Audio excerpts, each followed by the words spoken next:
alla som tittar. Hej alla som tittar. Nu är det så att det här är Adrian igen.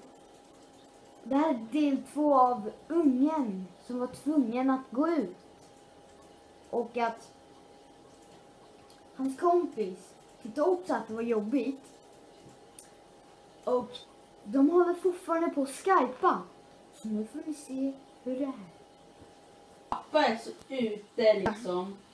Vet han ens inte att det finns flygande bilar? Alltså.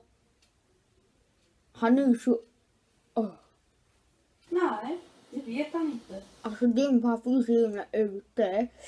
Alltså det blir så mycket roligare saker som man kan göra inne. Kanske spela typ Halo. Alltså. Och sen kan man också spela Minecraft. Jättekul. Jättekul. Hur ska jag säga?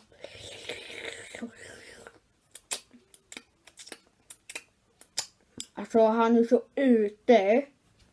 Min pappa vet inte ens att det finns YouTube. Kan ni passa på att prenumerera? Och gilla videon. Och ska ni då också skriva jättegärna en kommentar. Och att det är som inte snuten tar. Jag måste stänga av nu. Snuten kommer!